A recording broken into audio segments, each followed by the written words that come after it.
Hey, welcome to Guitar Knobs, the guitars, gear, noise, and nonsense podcast, hosted today by these knobs. Tony Dudzik, Pick Guardian. Hey everybody, it's me, Todd Novak. Welcome to the Guitar Knobs podcast. We're thrilled to death that you are listening to our show. Yes, y'all. We've got a great one. We have a new friend out there in the guitar world who has sent us a bevy of awesome gear. Like, what a Christmas day that was, opening that thing up. It really was. We did the video of that. I know a lot of you watched that and commented on it. And that guest is... That's you. Donny Garrett. That's me. At least I remember by name. Yeah. Donny, whom do you represent today?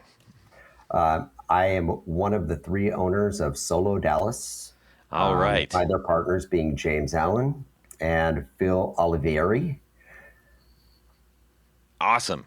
Well, we got you collected in here. We've got the pedal that you sent out, the Shaffer Replica, and all the good stuff that went along with it. I have to say right out of the gate, that was such an awesome surprise to see all that cool stuff in there, and we're just really grateful for the generosity you showed us, like right out of the gate. Thank you so much. You're welcome. That is from the start. Solodallas has always just had this culture of just being extremely generous. That's probably why we don't make very much money, but we have a lot of friends. We have always just shown the love that we like to receive. And I remember getting pedals from maybe the early days of Robert Keeley. I sent in something to have him mod, and he wrote me a little note. I'm like, oh my gosh, Robert Keeley wrote me a note. Yeah. And we realized that we're that to some kid, or not. Maybe we're that to some 50-year-old attorney. Yeah. Get you an opportunity to do greater things. And I just look at it as like when this this life is over, is going to matter how much money I made or what I did with the opportunities that were given me, and that's the same way that my partners look at it. I dig it. I very much feel the same way. That's one of the unbeknownst to us, the benefits we would reap from this show. So many friendships, so many opportunities for cool things to happen, and it is a wealth, at least for me. Tony, he just wants the money. Yeah, I'm in it for the cash. You know how to become a millionaire doing this, right? Yeah. You start with about $5 million. Little by little. Yes. Hanging with Elon soon. Yeah. So anyways, well, we're going to have a great show. We're going to talk about this dandy pedal in front of us and all the other things that Solodallas is responsible for creating for you, the guitarist, the enthusiast, the musician, the whatever you may be. Yes.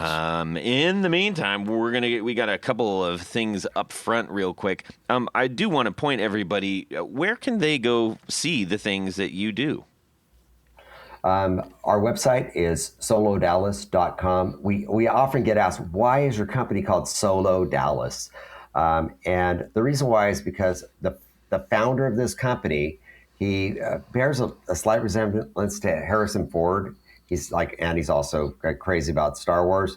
And he was originally born in Dallas. So that was just his screen name. It was Solodallas. And That's perfect. Yeah. Well, we can't wait to dig into the entire story and learn more about not only this pedal, but again, what all the other stuff it's a well-known name.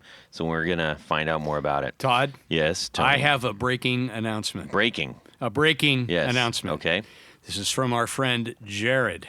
Okay. Jared was desperately trying to be on the show tonight. Yes. But he did give me a message to give to Donny. Okay. And I will read it, and it is, quote, and you'll like this. Please tell the fella that I love the pedal. It's awesome, and then I'm sorry I can't make the show. Yeah. So he did really want to be on. Yeah. And I know firsthand because I talked to him. He does love the pedal. Yeah. So he also has the Shaffer Replica Storm. Now he just purchased that on his own. Yep. Yep. And yeah, that's pretty awesome that he found it organically. Yeah. He used to be a regular on our show. He was my first co-host and my first real co-host, I should say. And then he built pickups, Brandon wound pickups, and then Gibson said, we think you should work for us. So now he's the pickup guy at Gibson.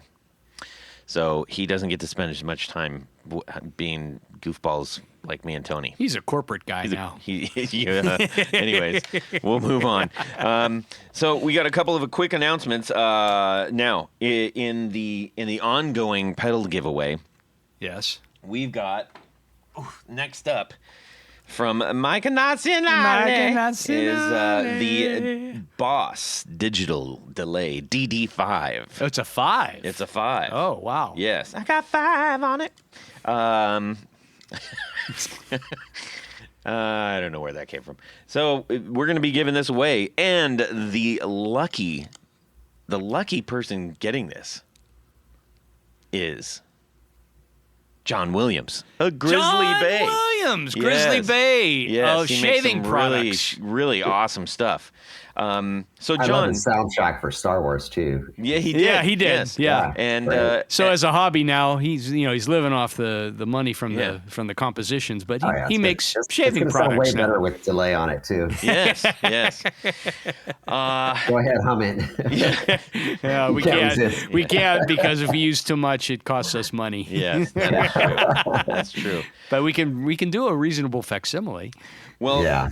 John, this pedal is going to be coming out to you pretty soon. We'll get this in the mail to you. Thank you so much for your support. Yes. We give the things that we are asked to give away to our Patreon supporters. Absolutely. On Patreon. Tony has that information at the end. Yep. And Well, you can give it now if you'd like. well, you can go to patreon.com and go to the guitar knobs. /the guitar knobs. / the guitar knobs, and you'll land, and then you'll be one of the proud supporters, the patrons, the executive producers, and grand poobahs. Ah, we love them. Yes. So thank you so much for doing that. John, congrats. And we got 3 more to give away. Both. Excellent. Yeah, so we'll keep that going. And hopefully you guys liked our last Instagram reel. That took That was a funny. ton of work. I really it doesn't seem like it, but I promise you that was not easy. Okay, next we're going to be doing Pedals and Pints in Columbus, love it. October 8th at the Combustion Brewery in Clintonville.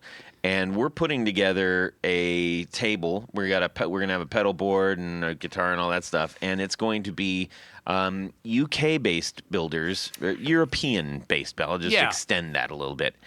Yes. Featuring the Dr. No skull fuzz that he sent out. So Will the Scran be on there? the Scran will be on there. There's going to be a whole bunch of stuff on there. Oh, lovely. It's going to be great. So we can't wait to see you.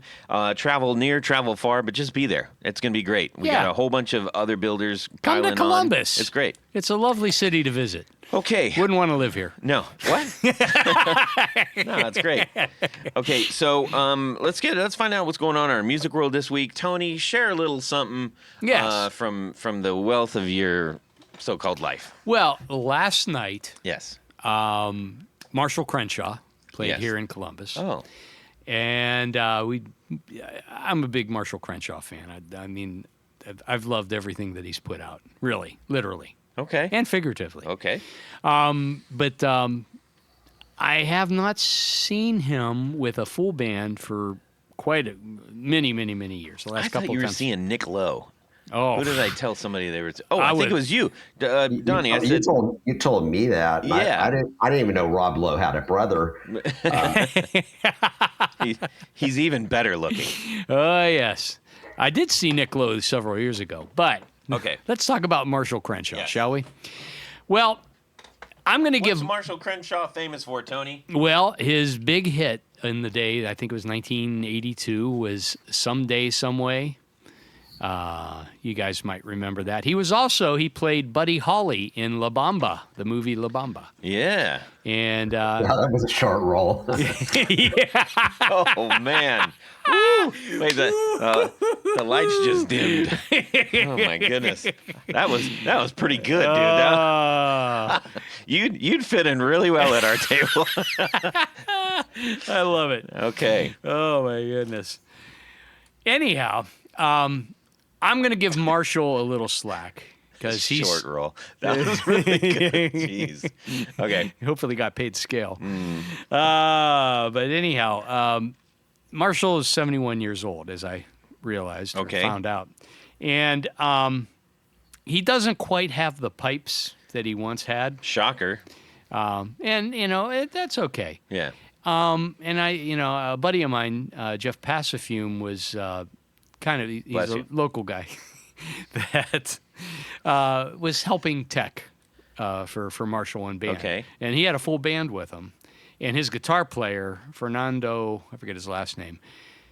Whoa! What a smoking great guitar player. Wow. I mean, everything. He was really, really good. But, even my wife, who's a big Marshall fan, Marshall Crenshaw fan, not Marshall amps, said, "Why that sounds different?" And it was because he's 71 years old. Yeah, well, it's 2 steps down too. So it was. He's 71 years old. Thank you. But it was fun to hear all those great songs, even if they weren't, in their pristine condition as I would have liked them to be. Sure. But I think you would have appreciated at least one of the guitars that Marshall was playing. Really? Yes. So he had a double cut Gretsch Duo Jet. Ooh. All black. Oh. Had gold hardware. I know that's not your thing. Yeah. But it did have a gold pick guard. Yeah, well, it should. But what was interesting is, as my buddy Jeff informed me, it's a standard scale length Duo Jet, but he has it strung and tuned as a baritone. So that one is B to B. Oh. And so it's got some pretty monster strings on it. And I think part of it is he's playing these things. Well, that's got to drop everything. Well, that's like a fifth down. What is that? Don't math, man. So it don't goes do it. E to B. So that's a fifth down, which is kind of his range now. Yeah. Although he did have he almost sounded like he was struggling with them being that low. I mean, on the low end. Well, he's probably put a few fifths down. Yeah.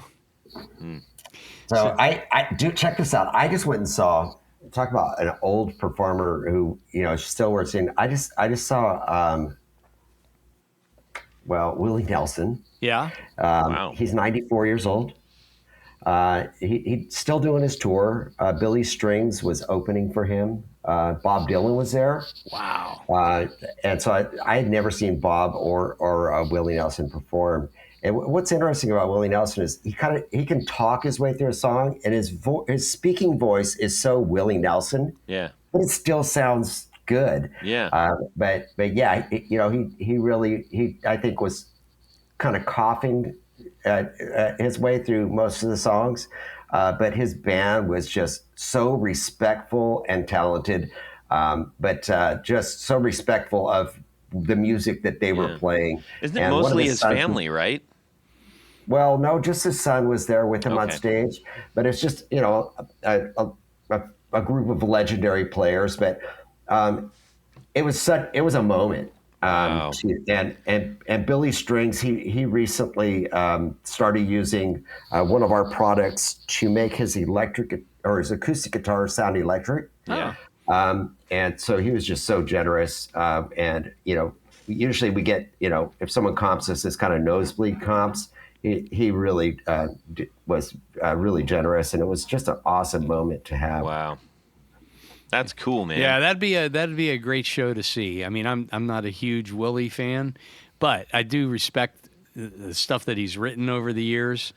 I've seen some live performances, and yeah, he's not a virtuoso singer, but man, but he never was. That was his saving grace, if nothing else. He's a tremendous songwriter. I mean, most people don't know that he wrote "Crazy," the Patsy Cline sing, or "Georgia." These are songs that other people made more famous, but tremendous songwriting. And when it's kind of like going to a Journey concert. Like he sings a song and you go, "Whoa, that was a big hit." And then he sings another one, and you realize, "Wow, this guy has written like a million hits." Yeah. Oh my God, I know. Yeah, that's true. Somebody asked me the other day, was it one of our Would You Rathers? I can't remember, but it was like they were kind of knocking the idea of going to a Journey concert. I'm like, are you freaking kidding me? Like, they don't have a bad song. They're all really, really great songs. And they must not have a hot wife or girlfriend because, man, that is some make-out music. You want to get the girl in the mood. Take her to a Journey show. Yeah. Well, anyways. Anyhow, that was so. Yeah, that's cool. That was a show, and Marshall's another one of those great singer-songwriters. Yeah. And I just, we had a great time. Good. It was a little disappointing. I mean, I would have liked to gone back to the 1980s or 90s even when he was still had full voice and everything. But we'll take what we can get. Yes. Yeah. He's no Rob Lowe. Yeah. Indeed. Hey, so Donny, what do you have going on in your music world this week that isn't about making pedals? Dude, I just bought tickets to see the B-52s in Devo at Hollywood Bowl. Oh, wow. Hollywood Bowl. Oh, wow. I told you I grew up in that, when I was in junior high, it was like new wave was actually new. Yeah. I think I went from being ska to new wave to heavy metal in the span of 3 or 4 months. Yeah, that's fair. But there was new wave in there somewhere. So really excited about that. Those have got to be some of the hardest tickets to get ever. I didn't get comp tickets. You kind of get spoiled when you're in this type of business because Solodallas, we have over 90 major label artists that are using our stuff. We like to say we're like the biggest secret. Most people associate, the Shaffer Replica product line with AC/DC. Yeah. But we have, guys like Chris Stapleton's band, and country and Keith Urban, and then the metal guys are all about it. Kirk Hammett didn't even know he was using it until he wrote an article called "My Secret Weapon," and they were like, well, "Hey, why are you keeping it a secret?" Where's my tickets? but that's why his tone was so much better on the last album. Yeah. He really, that a bunch of the metal guys using our stuff. Yeah. But metal, country, almost every genre. I just saw, getting back to Devo, I just started watching at lunch. I'll watch long form things. I love Masterclass. And I just finished a big Masterclass with Richard Branson. And I was like, I'm going to get into some music stuff. Billy Corgan's show on YouTube is freaking awesome. I don't know if you guys have scoped that out, but Devo was on there, and it was great because they were telling it like in great detail, like from the very, very beginning. And I think it's the Magnificent Others, Billy Corgan's Magnificent Others, and he's a great interviewer. And I just started watching it. I got pulled away, but I can't wait to get back to it. Yeah, it's such an interesting band. What they were, anybody who's out, kind of outside the box like that, and just what they've done since, with all of the score work and film, really cool and very prolific. Yeah, there was a band. I think they were an LA, California band, anyways. Called Don Knotts Overdrive. Super obscure band, but they were on a compilation. I used to work for an action sports video kind of company thing, and we were using it on one of the videos that we were doing, and they did. I've tried to find it, and it's almost impossible to find because they got sued by Don Knotts. Shocker. But they did a cover of Snowball, which is oh my gosh, I love that cover. But they didn't get sued, right? Devo wasn't going to sue him, but Don Knotts was. Don Knotts did, yeah. Maybe they could have called it Mr. Limpet Overdrive. Yeah. Maybe yes. Yeah. Anyways, Devo and B-52s, wow. At the Hollywood Bowl. Gee, many Christmas. Yeah. That's going to be great. And I think I might be going to see Joe Perry Experience with basically Aerosmith couldn't call themselves Aerosmith anymore. So Steven Tyler and Joe Perry are now having this Joe Perry Experience with one of the brothers from the Black Crowes and some other all-stars. Wow. They're going to be doing a thing also at Hollywood Bowl.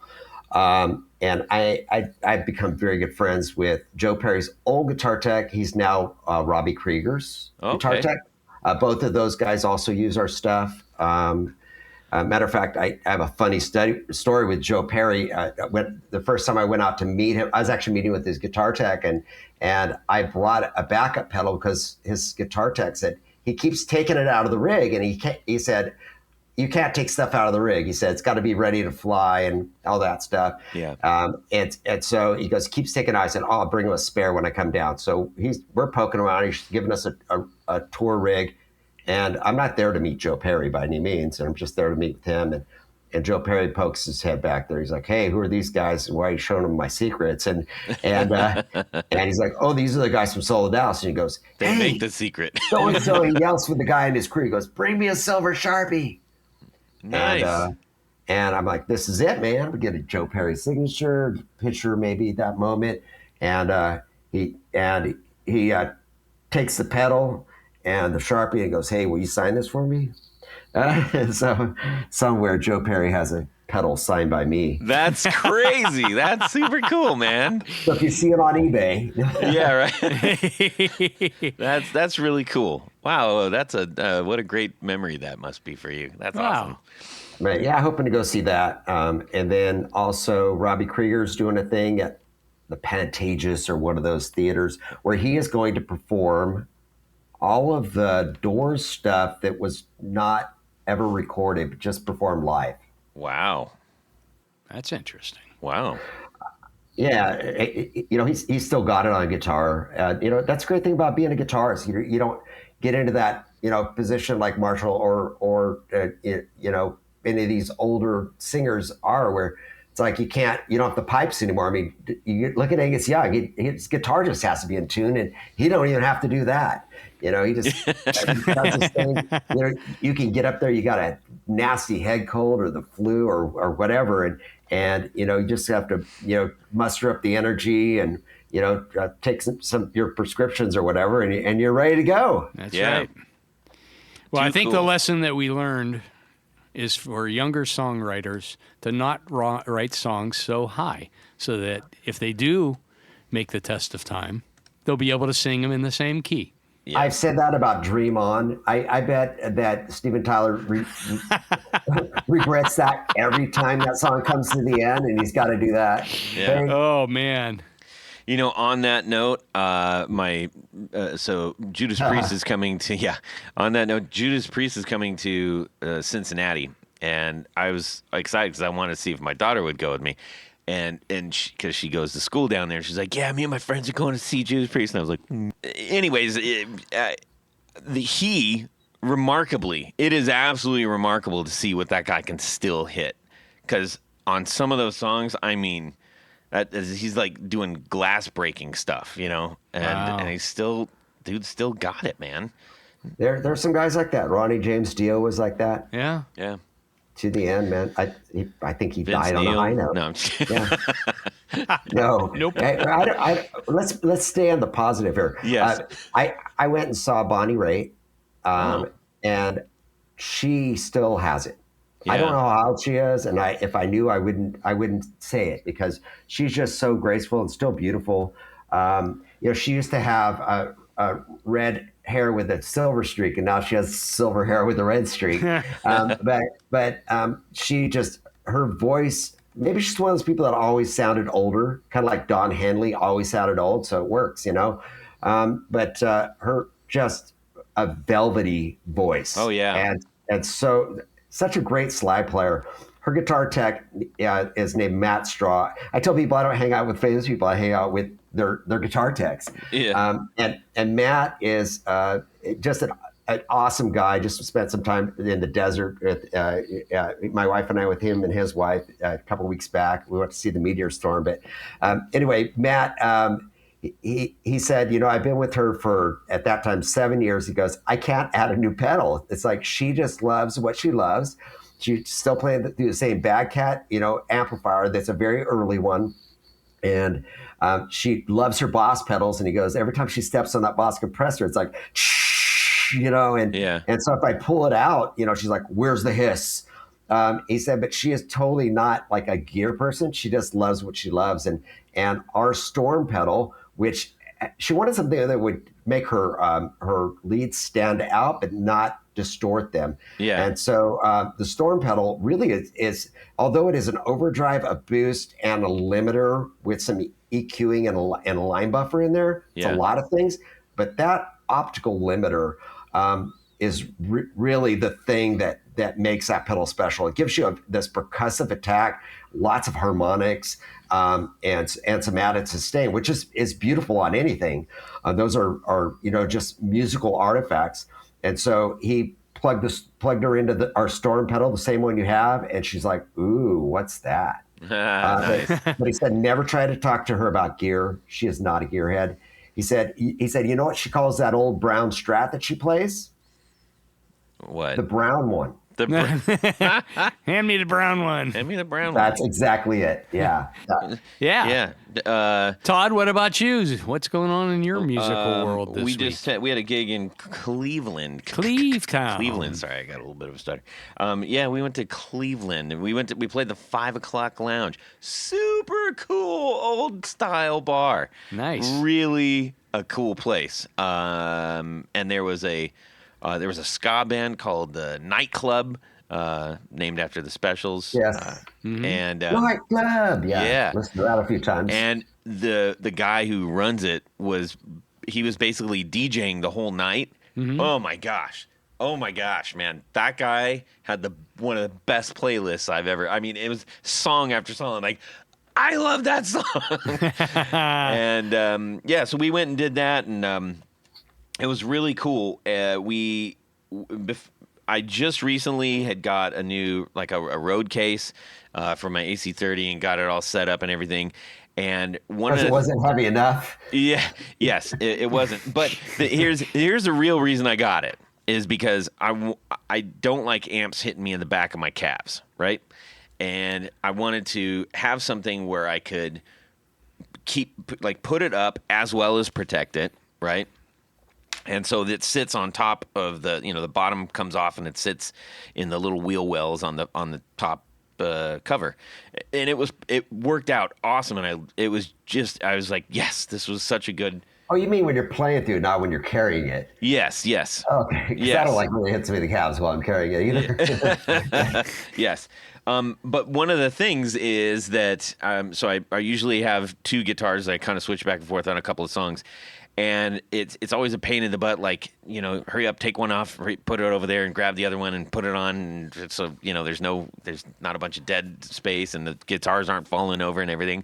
So I drew up I said to my drummer, who's one of my tech partners, we made several things. And I said, hey, I'm going to draw this up and I want you to make it. And it's kind of like a cup holder that attaches itself to the one of the sides of the actual case, but it's not a cup holder; it's a guitar holder. So we 3D printed, designed this thing, and it worked perfectly. So I just walked over there, put it right there, and it's just I was just so thrilled. I was like, this really works. You're giving away your inventions, man. Now somebody's going to come out with it. Somebody's going to come out with that. Yes. I like it. Yeah, kind of cool. And I'd like to see a clip on the front, though. Yeah, but then you got to bother with that. I just need to go pop in. Man, I could do a sliding one. That would work. Yeah, just a slide. I'll work on that, Tony. Yeah, thanks. Chop. Anyway, so that was really fun because I was like, yay, I thought of something. It got made and it works. Yeah. Anyhow, let's move on. What we didn't talk about is really, except for the pedal we're about to talk about. But if let's fast forward, and we're talking about that pedal. If we were to use that pedal, which we did, and we tested it out, which we did, and we needed to plug it into things, which we did, what would we use, Tony? I, as well as we, Yes. would use Tour Gear Design patch cables. That is correct. And these came in awful handy when testing out the Storm. And you can go get yourself some at tourgeardesigns.com. Yes. Load up your cart, get Load it all the up. different sizes, all the different sizes. shapes, and hit purchase. Now, don't worry. Don't worry. You're not going to bypass the coupon. The purchase activates the space to put the coupon code in. Tony, what's the coupon code? The Guitar Knobs, all lowercase, all one word. And you're going to save how much? 15%. 15%. While the world doesn't fully go haywire, that still stands as far as we know. We'll take it. Yes. Take it while you advantage of can. it. Yes. You will be happy. So thank you, Tour Gear, for sponsoring our 4 on the Floor. Let me get a little bit of this. 1, 2, 3. 4 on the Floor. All right. Donny Garrett from Solodallas. What is your 4 on the Floor? 4 on the Floor, pedals that were keepers for me. Man, I've been through a lot of pedals, much like you guys have. And it's just for me, if something inspires a song, the moment I plug it in, it's a good one. That's what tells me, hey, this is a good pedal. But the Rockbox Boiling Point, don't know if you remember that. That did it for me. Just a really cool pedal. It's got, regardless of the guitar or amplifier that I'm using, I can always find this light overdrive that works with the voicing. It has a tube screamer, like a TSA 808, a Klon, and I think Marshall Major, or something, forget, with something like that, on a Blues Breaker pedal. Anyway, it has those 3, and you could switch, select them with the toggle, and then it has a fat switch. And then other than that, it's just, gain, level, and tone. But yeah, I can always find a great overdrive tone. The one that I got was like, I pre-ordered it when they first came out. I saw it at NAMM, loved it, and pre-ordered one. So it's like super early, swirly paint job. They make a more affordable surface mount construction one now. But it's still a great sounding pedal that I don't see often. You see a lot of Klon clones and TSR or Tube Screamer clones, but this one has both in there. Yeah. And they're really well priced too. Yeah, not bad. And also another one that I love, it's also really well priced for a clean boost.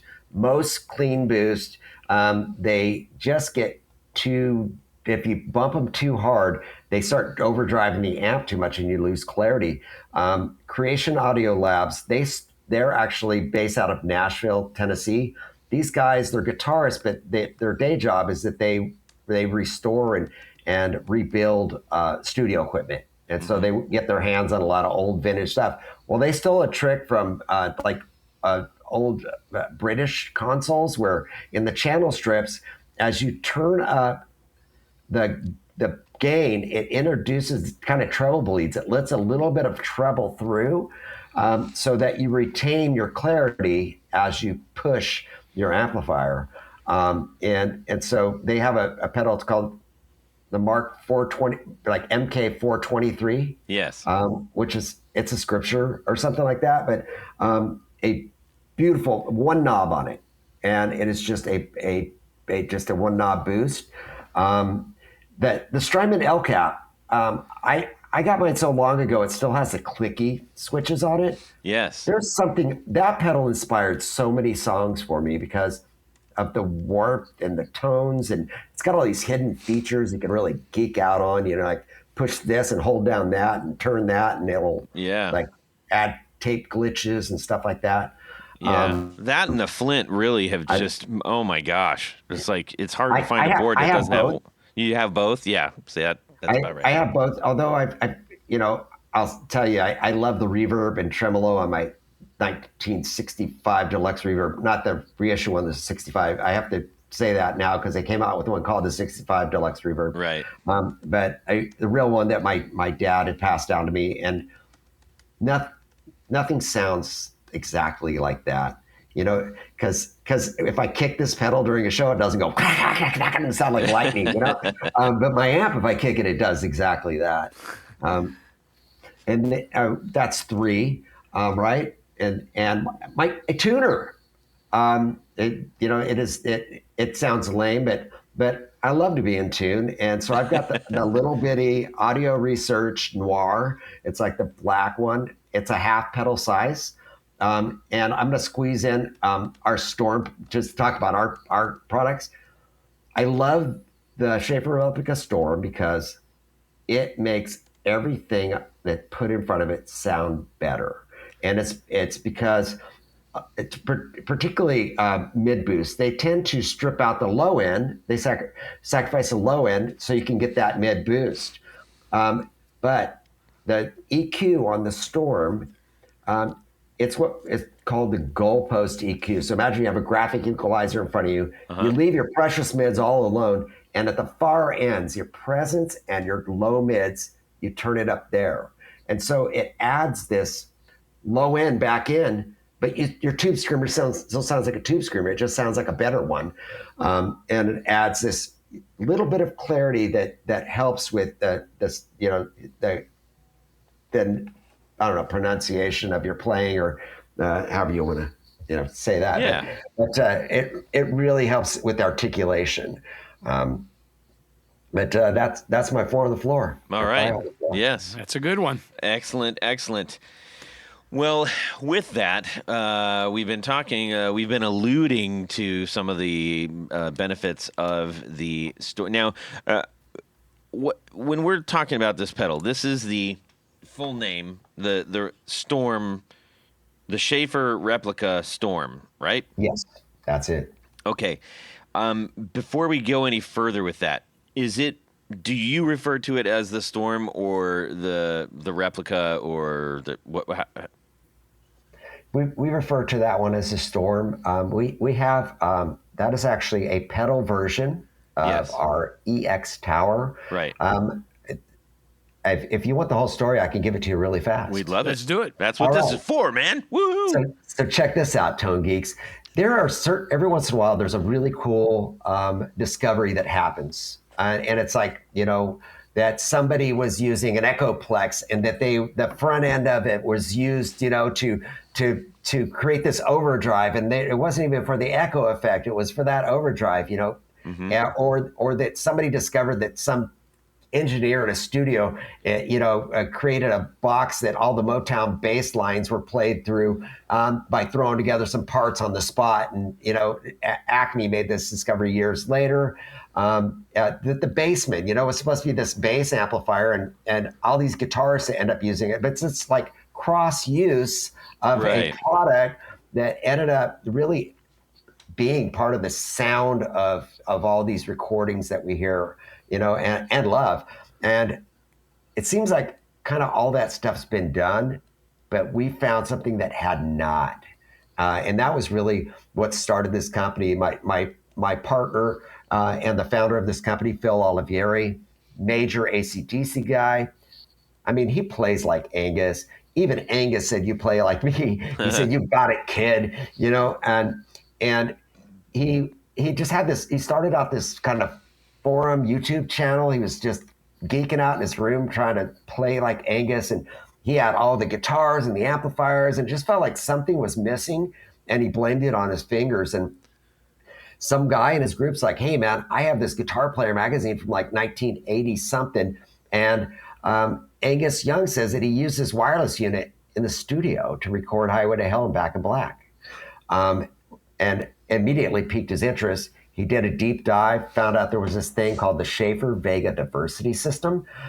It was the first really good wireless unit created by a guy by the name of Ken Shaffer with the Vega Corporation, which was already making wireless stuff. Yeah. But their stuff was like not that good. And he was like major radio guy. And he's like, man, I could like, you know, send radio and receive radio signals halfway across the world. These guys are only doing it across the stage, and it sounds horrible. And so he worked with them, created the Shaffer Vega diversity system. Diversity because he had two different channels that it would switch over if one got poor. And within that unit, it had an optical limiter that was there to just prevent clipping, but it did lots of cool stuff. It had a compander, which was something created by the Pacific, the Bell Company back in 1905. It's where you compress the signal so it'll travel over either wire or through the air with minimal, goes farther, minimal amplitude, and then you restore the amplitude on the other end. Well, when you start messing with signal like that, you get compression artifacts, and then you boost those compression artifacts by amplifying them, and it brings it all out. So that was in there just for signal to noise ratio. Ray Dolby also used that as part of the Dolby process. Really? Yeah, that's why every recording that was recorded on Dolby had a certain little je ne sais quoi. We're coming out with a pedal called the Command Drive that is those artifacts. That's about 2 weeks away. Oh, wow. Command Drive 65, because in 1965 Dolby was introduced. But anyway, back to the Shaffer Replica. So it also had that goalpost EQ that I mentioned. It had a line buffer because of all the stuff that was happening in there. It also had within it had some gain knobs so that you could adjust for signal loss if you wanted to bring it up a little bit.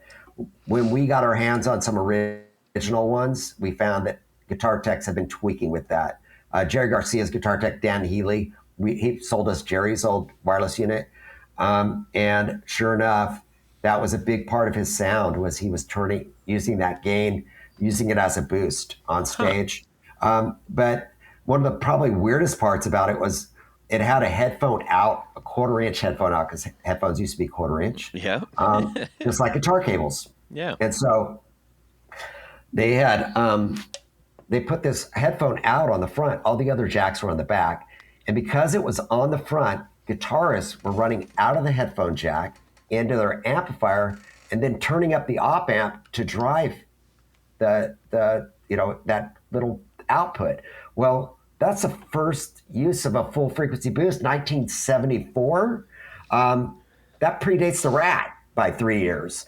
And there were treble boosters before that, but this was the first really full frequency boost ever used on stage. And so Angus Young took these in the studio, didn't tell a soul, neither did Mutt or anyone else, and reveals it in this random guitar player article. So Phil couldn't find any.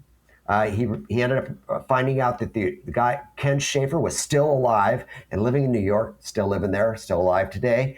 And he worked with him to reverse engineer, and he had 2 original units that had never seen road use. And he bought one of them, reverse engineered it. They missed some stuff, but then later we ended up finding out they missed the optical limiter, and some of the earliest versions aren't quite there. Plus, they were not accounting for the fact that they were making up for that, which is loss of a wireless transmission, and it was never transmitted. This is a unit with no wireless. You just plug into it and out of it. Wow.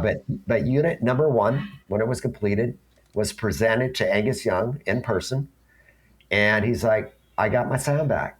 So this guy who idolized Angus Young got to be a part of his life and getting his best sound back. And he still uses it since 2014. Wow. Angus has used it to this day, doesn't play a gig without it, doesn't play a rehearsal without it. He has 2. He has 2 rigs, one for rhythm, one for lead. And so they just A-B. When he goes into a lead, it goes into a different rig.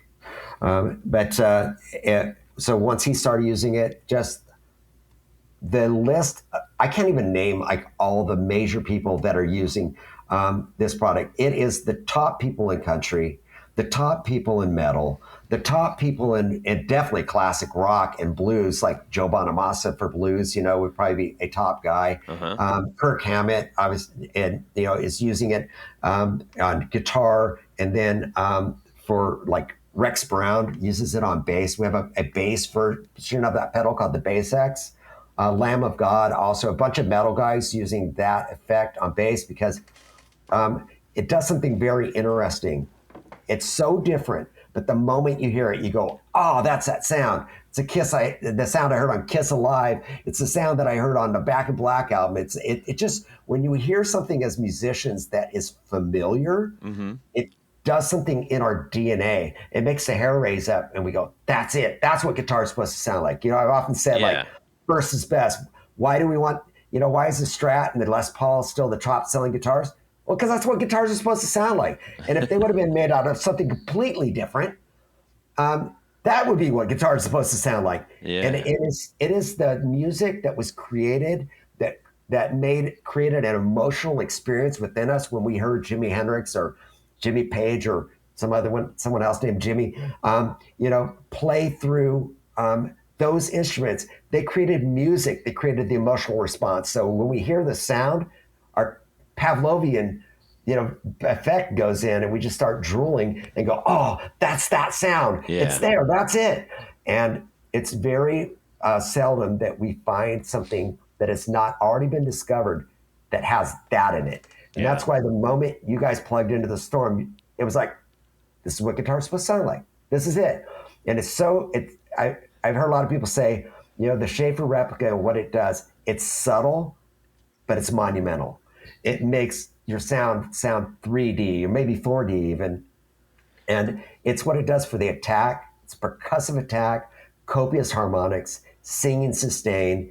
And it's really that optical limiter, though it looks like an overdrive, it's that limiter that's doing really the heavy lifting.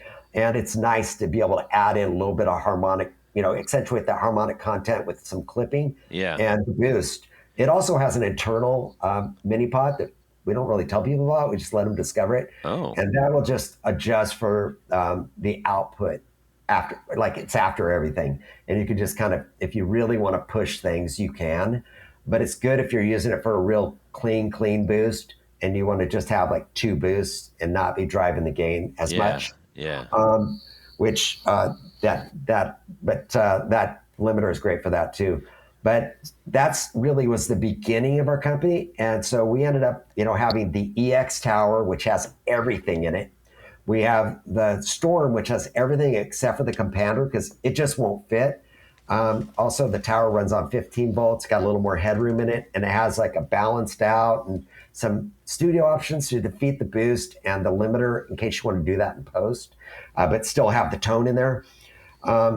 And then that's why it costs a lot more. It's $14.99 for the tower. Yeah. And the pedal is only $229. Just the limiter in there is worth, like, it's a $500 limiter, but you get an overdrive and a boost to boot with it. And then we have a version we made for the bass called the Bass X. We developed that with Rudy Sarzo. That is used by a ton of bassists. Chris Stapleton's bassist uses it for country stuff. Like I said, Rex Brown uses it for, with Pantera.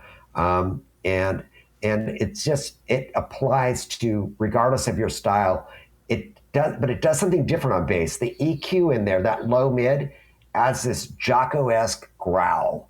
But you combine that with that percussiveness of the attack. It's almost a Storm on the inside. We just have the gain adjusted differently so that it doesn't clip too much from that high amplitude instrument. And it leaves a little more wiggle room on the limiter so you can really clamp down on it. And then we created a boost pedal called the SVDS Boost. It has the same EQ. That's the SVDS, everybody. Yeah, the Shaffer Vega Diversity System Boost, SVDS. And that boost pedal, it has the gain preset with components on the inside to about 60% of a Storm. It has the boost knob on the front of it, just one knob.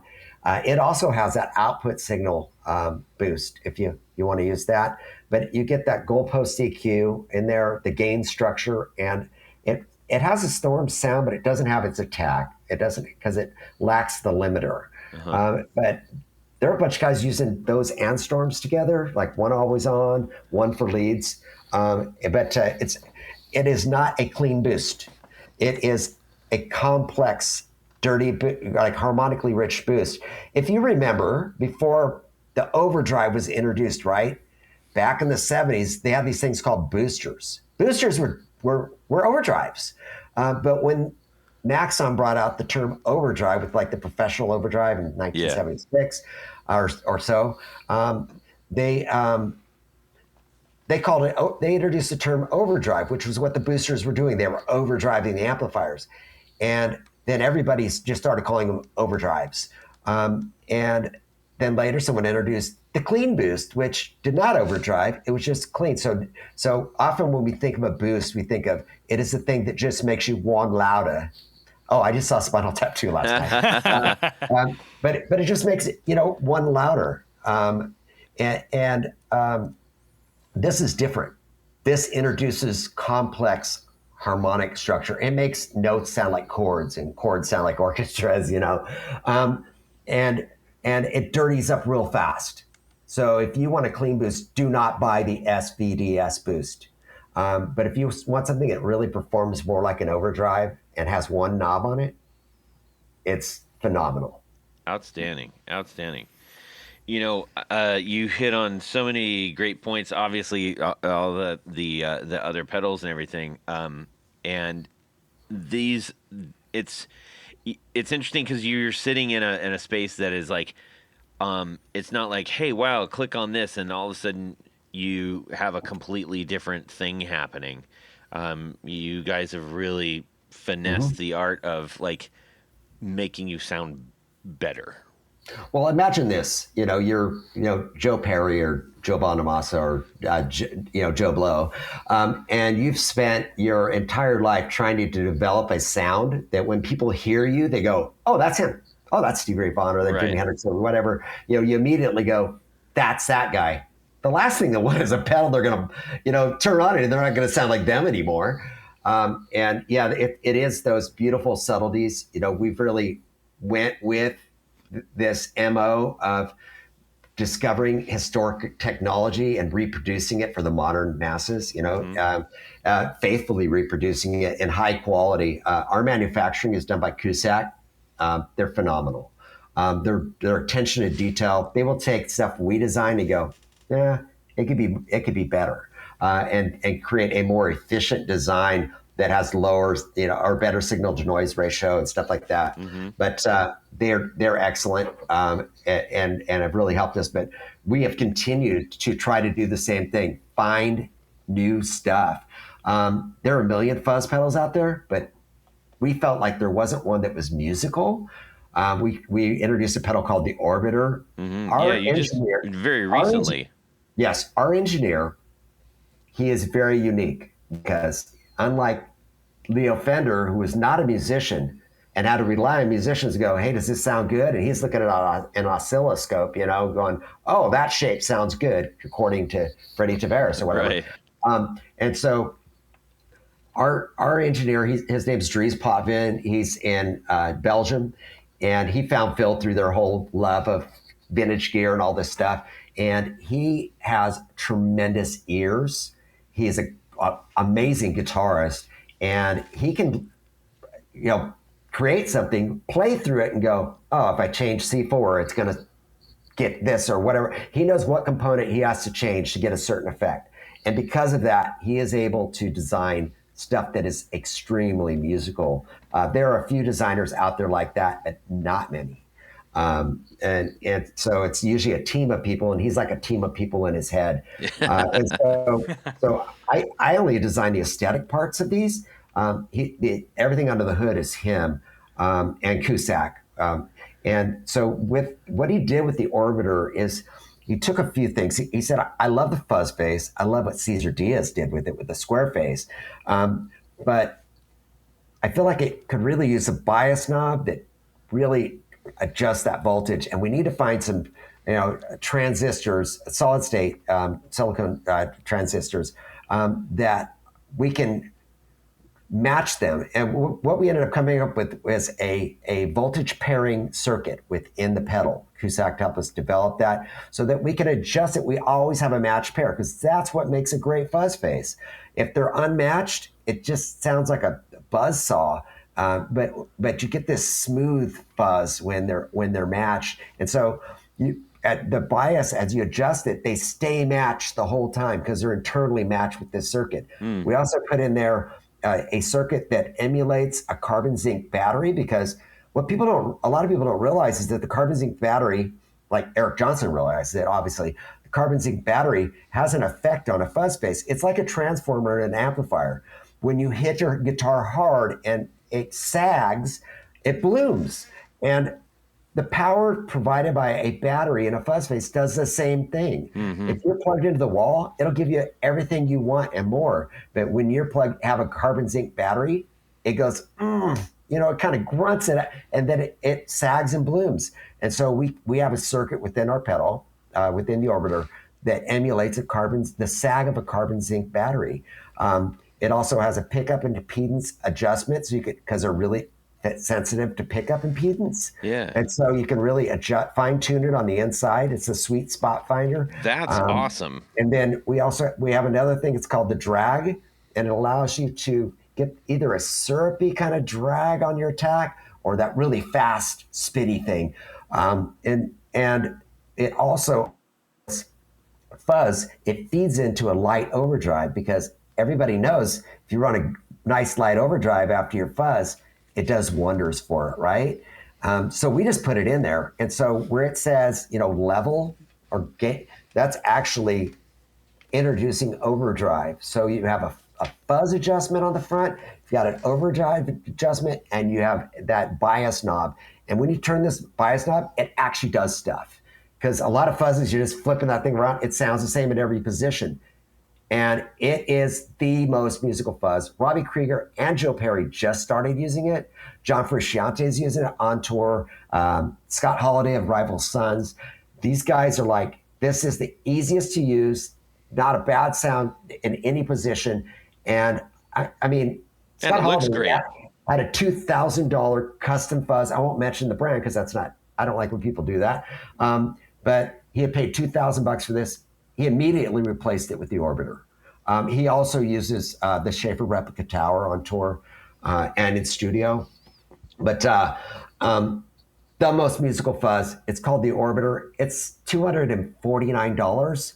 And I'm just telling you, it is the most musical. Also, Neil Sean uses it and a bunch of other people that I don't like to name drop, but you have to drop a few. But yeah, you got the floor, you got to do it. So many people using that fuzz pedal. I'm one of those guys like I want to love fuzz, but I couldn't love fuzz, and it was because if I'm playing like Hendrix or Clapton, it sounds awesome. But when I try to like do me through fuzz, it doesn't sound awesome. Yeah, it doesn't inspire me to create music. It just makes me want to play other people's fuzzy songs. And this, it really performs like a fuzzy overdrive. I like that. And so you can use it for a lead, and it won't fall apart. It really it sings. It is a singing fuzz, if I could describe it as, in one word. But that is awesome. And we have a couple of other things like getting ready to come out. We're a pretty new company. We've had a lot of focus on obviously developing the Shaffer Replica line to the point that it needed to be for different people's uses. But we are getting ready to introduce a pedal called the Compandrive 65. That is based on the Dolby artifact that is on every recording that was recorded on tape between 1965 and now. Wow. What's it called again? The Companding Drive. Okay. Compandrive 65, 1965, Dolby was introduced. Part of the process that he used was something developed by the Bell companies called companding, where you compress a signal to make it travel, whether it's over a wire or through the air. A signal, it's like having a wire. If you had a spool of wire and you like had it in a straight line, you could go a lot farther, right? But if you start hitting really high amplitudes and zigzagging that thing, the spool of wire doesn't go that far. And signals do the same thing through the air. And so what the Bell company found out, if we compress a signal down, pull the wire will go farther basically because it's low amplitude wave. And then what we'll do is on the other end, so it doesn't sound like Charlie Brown's mom, we'll amplify it, and that is the expanding process. So companding is compressing, expanding. Well, it improves signal to noise ratio greatly, and so Ray Dolby, though he didn't invent it, he applied it, and so every recording that was introduced, that had that on there, there's a sound signature on there. There's a thumbprint, and it's in there, and nobody ever thought to put that in a guitar pedal because it just seemed like something that was getting rid of the hiss. I could geek out on like how that technology worked. Really cool. All he did was just boost the same frequency the hiss was on every instrument and thing recorded, and then dive it on that decoding stage so that the hiss went away and all the recordings sounded normal. But he used that companding process, and it definitely, you hear it in everything. It's really a thing of beauty. And then when's that coming out? It's like 2 weeks away. Wow. And then we combined that with something that we had in a pedal that had a wrong component in it. And this guy's like, I love this pedal, man. It's so amazing. It was an early pedal we put out called the TSR.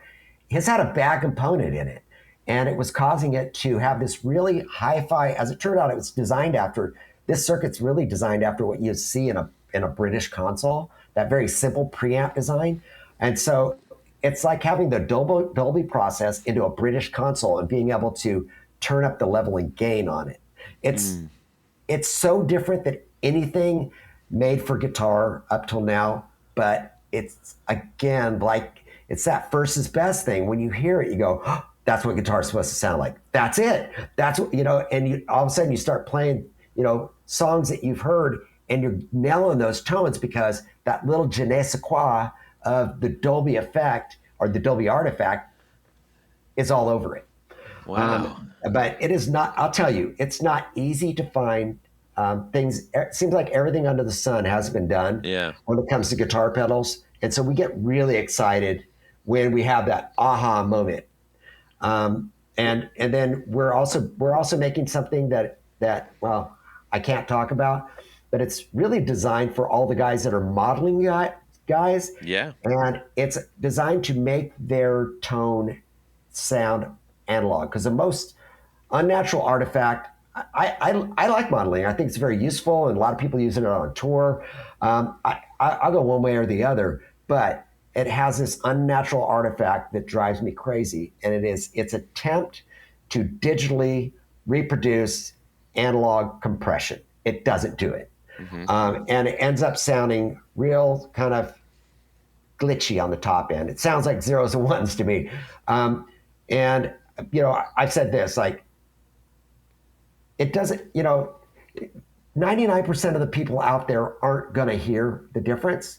You know who's going to hear the difference? The guitarist who has it in his ears, and he's going to be really inspired because what he's playing is coming back to him and sounding great, and he's going to play better. And 100% of the people in the audience are going to notice that. Yes. Any guitarist that's had like a glitchy cable in his rig, the whole concert sucks because the guy's it's so in his head. But this has a way of getting rid of that unnatural artifact and replacing it with the natural one. It's not a compressor. That's wild. It's it's going to add analog back in. And that one it's going to be stereo for the guys who like to run their stereo. It'll go after the modeling device. And it can also be used for guitar as well. If you just want to run it after your pedal board, it kind of warm things up. But that one is it's already developed. It's just developed as a mono, and we're going to put it in a stereo configuration. But again, it's not easy to think of things that haven't been done, but also that musicians really need. We always think like that. I don't want to make some useless device. Do we need another fuzz pedal? I actually had guitar reviewers for magazines that said, I refuse to do a 2 or 3 knob fuzz anymore. Like, there's too many of them. And so we said, well, we'll send you one anyway. And he goes, we ended up getting like the editor's pick or whatever. He's like, this is the best fuzz I've ever had. He has it on his board. The other reviewers got it on his board, and they're like sales guy has it on his board too. But yeah, it was one of those things where it's like, we don't need another fuzz. We need one that you can actually use. Yeah. Well, That I tell you what, everybody can man, use. you sold the living heck out of that thing. Have you ever done this before? No, but literally, like you just described when we're talking about, in other shows and stuff. There are things that Tony and I each kind of go back to. One of my things is I kind of play like all six, or none, the Joe Strummer effect there.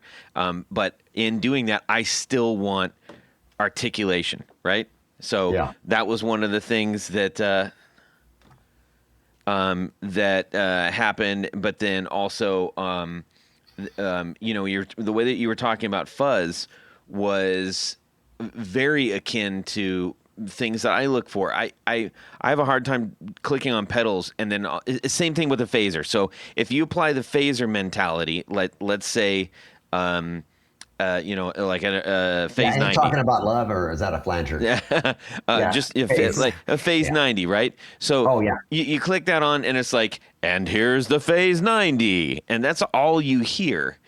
It takes things over, and I like pedals that don't take over, and that I can still find my style of playing within it, right?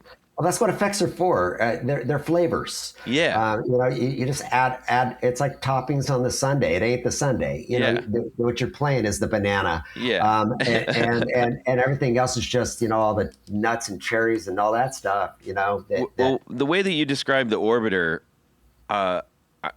that's so right up my alley, and a lot of people that we talk to outside of the show, because you have to be able to sort of pick a lane in fuzz. It's like it's so broad, and everything's been done. So when people are going like, it's not the right one, that's because everything's been done now.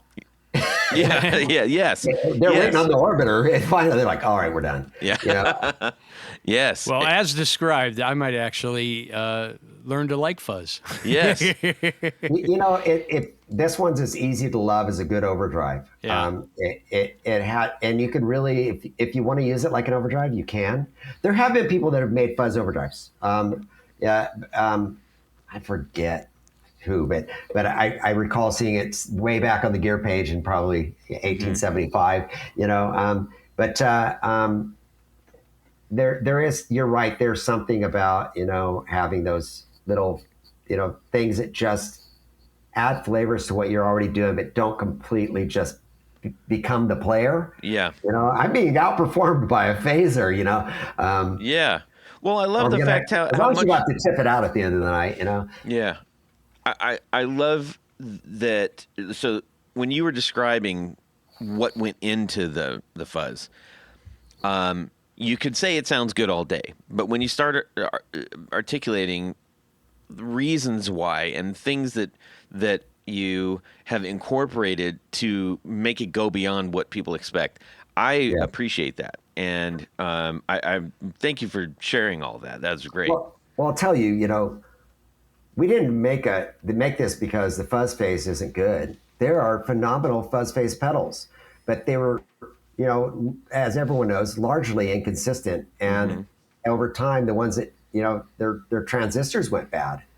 And so then someone went in there and replaced the transistor. Well, now all of a sudden it's not bad. It's not good anymore. It was so reliant on that and a few other factors. And components, they floated a lot back then. They just grabbed them out of the bin and hopefully it was the right one kind of mentality. They're not putting the TLC in there like some of the guys building fuzzes today. I mean, I have one from R&R, I think. Yeah, R2R, Chris. R2R. Yes, Chris. He listens. So say hello to Chris. Hey, Chris. Hey, dude, I love that. I've always been a tone bender fan, and he sent me this thing. I opened it up on the inside. We did a swap out. He has a tower now, and he sent me and my partner. I would have traded it for one, but he sent us both. These tone bender clones in the original type enclosure and everything. Yeah. I open it up, and on the inside it has each component and what year the component was made. Oh yeah. But he's also, he plays through him and goes, that I don't care if that component's from 1961. It sounds like, crap. Yeah. And he really hand selects that stuff. He knows too, like he's so attuned to it that he can test the true value and know that component's going to sound good. Yeah. But it is a sweet science. And I was always more a fan of the tone bender because I like the bias feature than the fuzz face. But there are great sounding fuzz faces out there. But we made this because there wasn't consistently. This means that you can buy any orbiter off the shelf. They're all going to sound exactly the same. And that exactly the same is the best sounding fuzz face you've ever heard. Mm-hmm. Well, I like that you've taken a fuzz face, but kept the player in mind, which is not, here's your fuzz face, now play it, but here's your fuzz face, and you can, micro dial it in to fit your rig and your style of playing. Yeah, and the name worked out perfectly for us because our company's Solodallas, and Dallas Arbiter was one of the first people that came out. So we're like, Solodallas Arbiter. Yeah. And there's a lot of nod tos in that design of it. It has a tractor beam that is in the shape of the rubber pad on a fuzz face. And we took from the square face that Cesar Diaz had, like this guy in a cowboy hat or sombrero with cactuses on the side. We replaced that with a flying saucer, which is the shape of a fuzz face. There's a cactus still in there. You kept that. That's good. Yeah, and we put the cactus up there. Yeah. And so it's just, and there's a little guy with a flying V being sucked up into the tractor beam if you look closely. Yeah. But we have a lot of fun designing our stuff, both inside and out. But it's a handsome pedal. Thank you. Yes. I think there's something we have to attend to. Somebody just came on here. Who is that? Who came on here? Oh, Jared. Oh, hey, my apologies for not being on earlier. Had something I had to do. Life called. And I'm thanks for letting me on now. That was the longest bathroom visit ever. He's been eating extra brand. It's definitely equal to that. Yes. So. Well, Jared, we are just about to round third, but please say hello to Donny Garrett of Solodallas. Donny, it's great to meet you. I bought your pedal a few weeks ago. It's awesome. The Shaffer Replica. No, thanks. I'm glad you're loving it. So what is it that you like about the pedal? Well, it doesn't overpower. It does exactly what you guys were just talking about. Like a Phase 9, it just kills you. But this, it gives you that just enough. Yeah. It flavors. What rig are you using it? Now I'm interviewing you. What are you using it with? Because a lot of guys who think, oh, this is the Angus Young sound. I'm going to plug an SG into a Marshall. Well, if you do that, you'll be pleasantly surprised. You're like, there it is. That's the sound. But it's great. It's a black star. A telly into a tweed or a strat into a blackface through that pedal is just magic. Yeah, I haven't tested all my guitars, but I tested a Les Paul through a 60-watt Black Star HT60. Oh, well, you were getting into AC/DC camp. I'm sure a few licks came out, and it happens. I'm guilty of it too. I actually never really played AC/DC stuff. My partners are like way into it, but I never played their stuff until I got this pedal. I'm like, hey, that's a sound. I think I'll learn a few songs. There it is. Yeah, you guys got it. I played them really poorly. Well, that's an interesting question that you had of Jared, and I think Tony and I were both playing it out of AC30s. AC15. He's got AC. He's AC15, AC30. And Rich Walker uses it with an AC30. Yeah, he loves. Yeah, he sent me a really cool sample. Matter of fact, he did an Orbiter demo. It's on our Instagram, like I don't know, a year ago. And we post a lot, so it's way back there. But it's out. You get to hear like that singing thing that I was talking about. Yeah. We have, like I said, we really our MO for any other guitar pedal company that wants to know, like, don't try to hang out with famous people. Just be cool to guitar techs and the engineers, and they'll tell the producer and the other guy about it. And then when they get fired or they move to another job, they'll take your device with them and then turn someone else onto it. Yeah. And there's a few guys that are also guitar guys like Dave Cobb and Butch Walker, a great guitarist, but also great producers. And they I can't even say how many bands they've turned onto our stuff. They come in, they end up plugging in to usually the EX Tower while they're in studio, and they're like, now we got to reproduce this on the road, and so they end up with a Storm pedal. Yeah.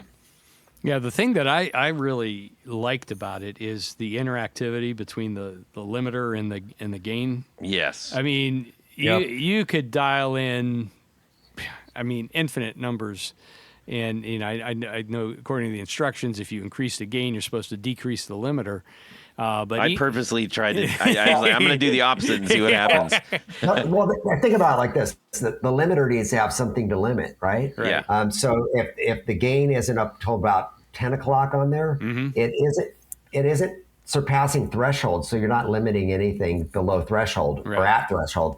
And so as you get to about 10 o'clock, it starts hitting, and as you go beyond that limiter, the ratio is like 0-0. It's not 2-to-1 or 4-to-1 or 8-to-1. If it doesn't allow anything to get over. So if you use that gain to hit it like super hard, you can actually get this super duper percussive, like just smack you in the face percussion out of that pedal. Yeah. And that's awesome for like bass. You crank up the gain. The bass is for like, that gets some of my favorite tones with that. It's actually, it plays in a worship band called Bethel. And their bassist named Tanner Erickson. He does all these like super 70s sounds on bass, and he gains it up. He uses that as like an overdrive, and he cranks the limiter, and it's the, like smack you in the face, but light overdrive bass sound. But it has this, the EQ gives it this growl. Yeah. So cool. And again, the bass version is called the Bass X. So you don't have to buy a Storm if you play bass.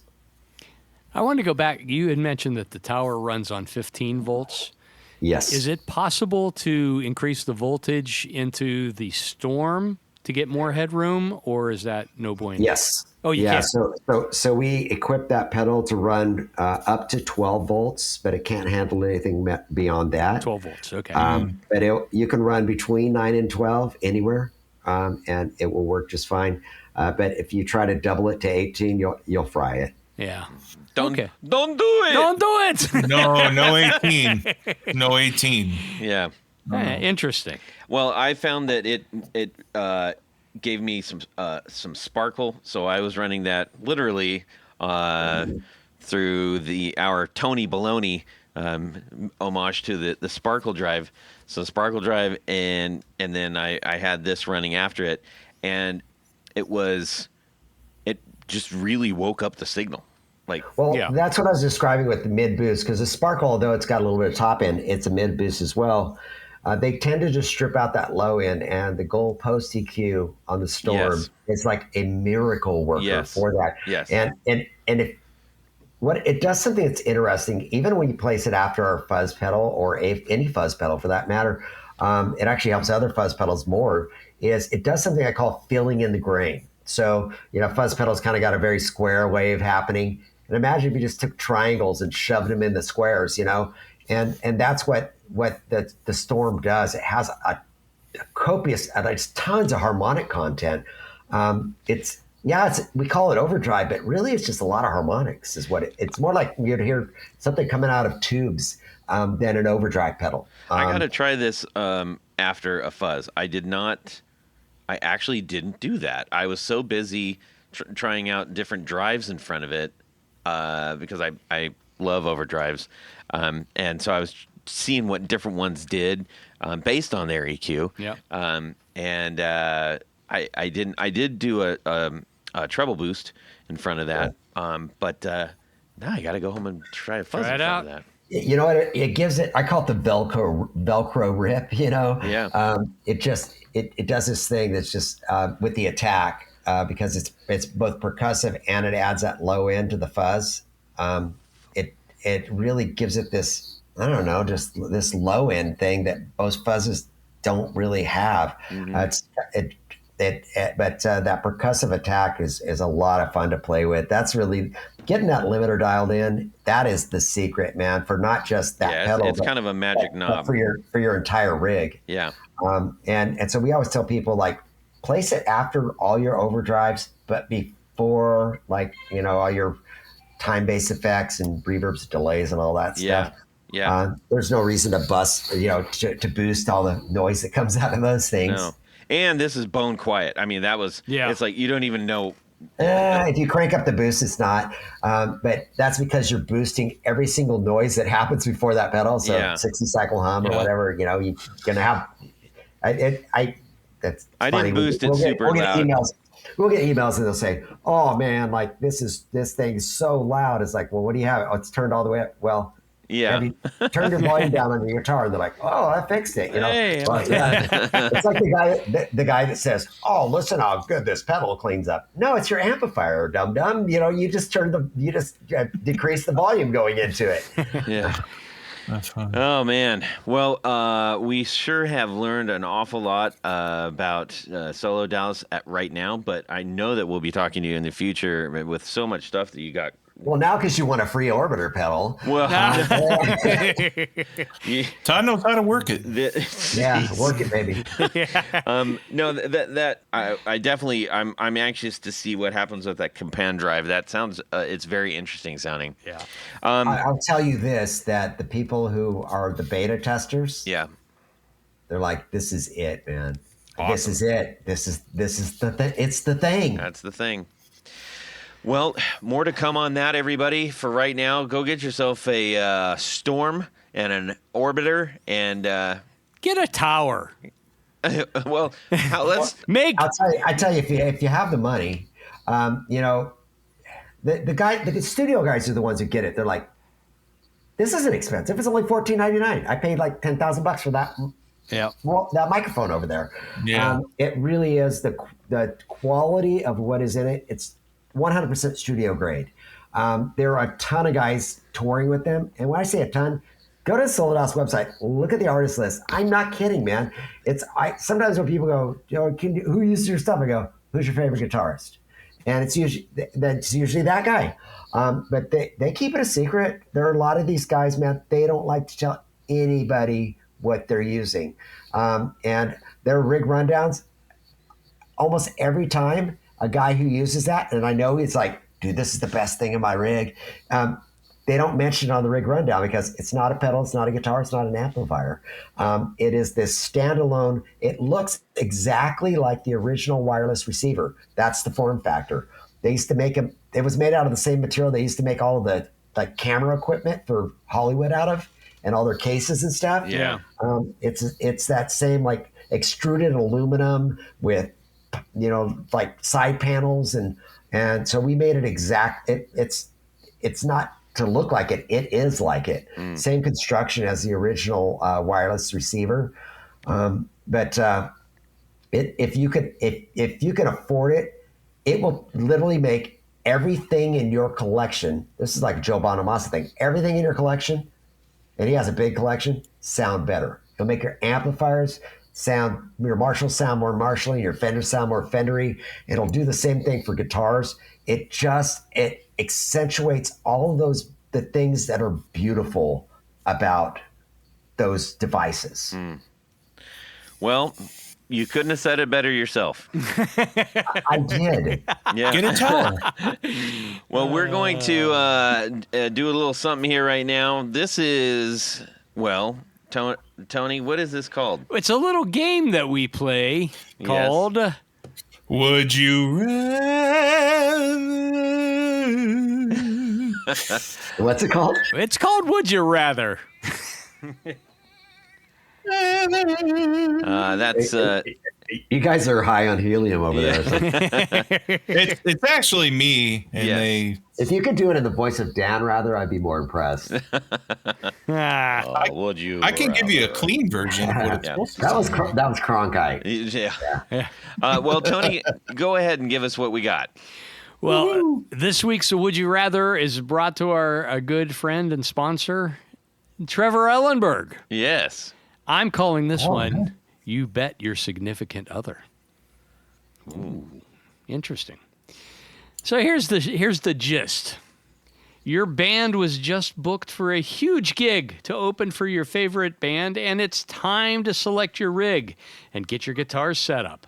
However, you're only allowed to do one of these two things on your own while your significant other does the rest. Okay. Would you rather have your significant other, and this is assuming that they have no guitar knowledge, one, receive $5,000 to select a mix of guitars, pedals, and amps for you to use, and you Me. get to restring and set up your guitars? Or would you rather select your own $10,000 guitar rig? So $5,000 versus $10,000, but your significant other has to restring and set up your guitars. Now, there's a couple of twists, if you will. All right.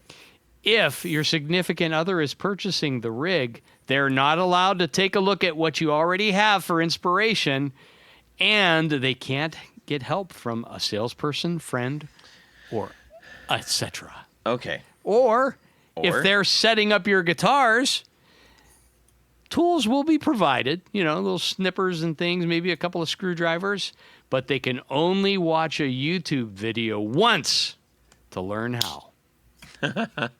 Oh dear. So, Okay.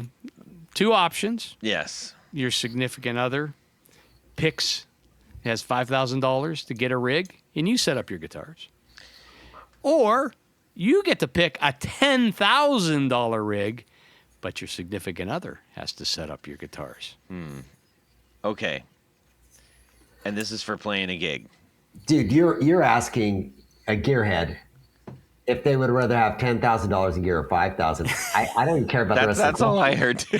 That's all I heard. I'm just like, do you want $5,000 in gear or $10,000? Yeah. But the guitars, the I'll guitars, burn on stage. the guitars have to be restrung. Yeah. You see, Okay. they have layers of gunk on them. Yes. And they have to be restrung, and they probably could use a good setup. But she has to buy a used guitar. No. Well, I mean, she Your can. guitar. I'm These- poking holes in your question, bro. Yeah. Okay, Tony, what are you doing? I think I'm going with option one, the $5,000 rig, because I think my wife has a pretty good idea of things that I like, and if not, so be it. But I'm not that I'm the most picky guy, but I there's a certain way I like my guitars to feel, and strings I like to use, and I just I don't want to risk having it strung up backwards or anything like that. So I'm going with option one, a lesser rig, but I get to have guitars set up and strung the way that I like. Okay, that's fair. Let's see. Let's go, Jared. Definitely $10,000. I know my wife is mega super smart, so I trust her 100% to watch the YouTube video and then Once. go to town. Only once. One time I trust her 100%. Okay. One time, and she could do it. She's been around guitars, been around me for 20 years. Fair. All good. All Okay. good. I trust her. And if she screws up, it's on me, but I get $10,000 worth of stuff. All right. Interesting. Let's see, Donnie, about yourself. I also have my wife. She's got like dude brain. She's like really smart. She's not a guitarist, but yeah, she could watch a video and figure that out. I'd definitely take the $10,000 bucks. I mean, and how difficult is it to really string a guitar? I mean, I think you could probably I'm not kidding, actually teach a monkey to do it. Yeah, Well, that would come in handy if your significant other is a monkey. I mean, my wife would probably prick her pinky and be upset, but $10,000. I got a smart one, man. She would definitely knock that out. It'd probably better than I string them. Of course, a YouTube video on how to string a guitar. Like, do you know how many videos there are on how to do it the wrong way? Yeah. I want to go through like a YouTube, and there should be like a way you can flag a video for when a guy shows you how to play something wrong or how to string a guitar wrong. Like, a way to just leave a nasty comment. Yeah. But I like to go a couple of times around the post and bend it back over it and do all that crazy stuff. Well, I'm gonna probably surprise a few people by choosing the $5,000, and I get to come on, because I'm the one who's playing it. Like you can make, if you have a pile of pedals and an amp, most of us can make something sound pretty good. But if the guitar's not playing right, you're screwed. Yeah, that's what I said. That's what I said. Sit on stage. But what if she forgets to buy cables? Yeah. That I didn't think about that, but you borrow it from the bass player. Yes, you can get it from our sponsor. Tour Gear Design Good patch call. cables. Excellent. Yeah. Well, Tony, we need to thank a few people. That's right, Todd. At this point of the show, there is a special group of people we love to thank. These are our executive producers. That's right. An executive producer helps make this show possible. How do you become one? Head over to patreon.com/The Guitar Knobs. Check out a couple different levels in which you can participate, become a sponsor, a friend, a hero of the podcast. That's right. Mm-hmm. Each level comes with some very nice thank you gifts and opportunities to win great stuff through our frequent and often giveaways. Yes, that's true. They're both frequent and often. But in addition to all that great stuff, I am told there is one thing more. Jared, what would that be?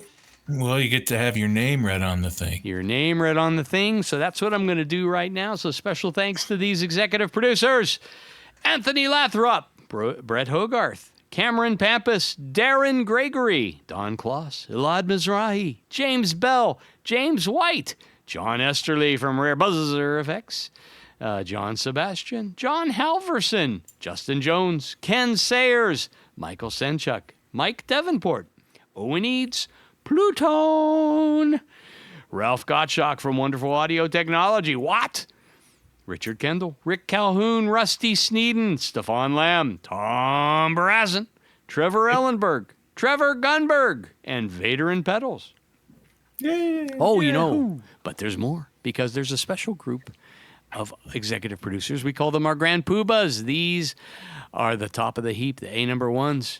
And they wear a fez on their head whilst listening to the podcast. Yep. So special thanks to these Grand Poobahs: Anthony Giamolero, Billy Spitfire Unlimited, Bob Crouch, Brian Robinson, Cody Foster, David Kaminga, David Tyndall, Enrico Fernando, Fox Hill Studio, Gregory Randall, Hex Matos, John Williams, Martin Cliff, Matt Hart, Michael Van Zant, Michio Murakishi, Moon Guitars, Pedro Vasquez, Sam Jett, Steve Keys, James Pennington, Zach Oswald from Brandon Wound Pickups. Yep. Jonathan Labate from M2 Labs, Ty Barnes, and James Castellano. All right. Thank you so very much. We cannot do the show without you. That is not just something that we say. It is the absolute truth. Not only in your actual support, but the brain waves you're all sending us when you listen to the show. Yes. We catch feel them. it. We feel them. All right. Donnie, where can people find the things that you make? They are all available directly at solodallas.com, or that's SOLO, Dallas, like the city in Texas. .com and through a few select dealers. Most of our dealers are international. We have a few here in the U.S., but not many because we sell direct. It just kind of works out. We don't like to step on anyone's toes. That's where it's all at. And we also have tremendous content on our YouTube channel. It's got a pretty big following and stuff, and I don't really keep track of all that. But we do Phil, my partner, the founder of Solodallas. He has that ability to sound like people. We have this awesome video producer, and he does like these videos where he redoes songs, and we'll have like celebrity people coming in playing like Rudy Sarzo on bass or Tommy Hendrickson on guitar or whatever, doing stuff with him. It's a lot of fun, but we also just any content. You'll never see an advertisement from Solodallas. You will only see entertainment with product placement because we're like you. We thumb past advertisements. We like to be entertained or educated. And so it's really our goal in anything you see on our social media stuff. If we're not entertaining you, we are educating you on something cool about gear. Awesome. Tony, about yourself. Head over to pickguardian.com. Check out the stuff that I do. What do? I make custom pick guards for guitars. How do you get one? Shoot me an email. Let me know what you need, what you're trying to do, what pickups you're going to put in there, all the stuff. Anything you can think of, Tony can probably do it. Think of the stuff. He's the best. Yes. The best. If, shoot me an email. It's the easiest way to get a hold of me. Yeah. As Todd often says, it's your opportunity to make your guitar even more yours. That is true. Jared? Jared.Allen.Brandon on Insta. Send me a message. Talk about whatever. Cool. You can shoot me a DM on Instagram. We love to get your messages. Tell us what you think about the show. Tell us what you think about this episode. Tell us what you think about the pedals and guitars and stuff that you have. Just reach out. Extend a hand. We will gladly shake it. And listen to the Valentinos on the way home from wherever you're driving, or the way you're wherever, after this, of course, Yes. Not during this. Don't do that. Thank you so much, Donny. You were a great guest, and you have certainly convinced a lot of people that they need to investigate this quite a bit further. And we truly appreciate Then I did my job. You did. You did. You know what? I'm just a gearhead like you guys. I am so grateful to my partners James Allen and Phil Olivieri, and our engineer Dries Potvin, just to be a part of this company. I've been in the gear business a long time. A lot of times I end up working for companies that they had great products, but they either were not great people or they didn't know how to run a company. And it's really, it's a breath of fresh air to work in an environment with people that I love building something with. We are totally not in it for the money. We all got our day jobs, but we really love making useful stuff for our fellow musicians. And shoot, I would make them just so I could use them. I love it. Yep, that's the mark of something good. Well, ladies and gentlemen, we hope you have a fantastic guitar week, and subscribe. Boing. Yeah. Cannonball Run. What he wrote? He was in not Phantom of the. The one where the guy had the weird silver thing, and he was like, ah. It wasn't Phantom. It was a spoof. A spoof on Phantom of the Opera. A parody, a interpretation, if you will. And Paul Williams was the crazed fiend behind the Phantom. Ever since that boating accident. Severe boating accident. Yeah. Detrimental. Is there any other kind? Fellow geeks make quick friends because, you can just talk about the most abstract thing and totally understand what each other is talking about. You're not wrong. Yes. Yes. So your fries are done. Yeah. We got some Waterloo Black Cherry for you. Waterloo. You don't know the words to that? Should we play Guess Your Age? That's right. It's Guess Donnie's Age. Tony? Do we get to ask questions? Ask a leading question. Yes. What year did you graduate from high school? No. You know, one of the coolest things about the Mongoose was the Matrix rims, right? The ones that were... You're talking about the mags. Yeah. But they were squares inside of them. Yes. Yeah. But it was all like solid aluminum. They were heavy. Like, that was a really heavy bike. Going off jumps with that? What? Yeah. You know? So hopefully that doesn't happen very much. Not a big deal. Well, maybe it is. All right, hang on. Got a lot of customers. And away we go. Well, that's it for these knobs. Please visit our Patreon page at patreon.com/theguitarknobs. Visit our website at theguitarknobs.com for all of our past episodes, 4 on the Floor blog, and other good stuff. You can connect with us on social too at our Facebook page and share your gear and stories on our Facebook group. Also, be sure to check out our Instagram at Guitar Knobs. Catch you next time.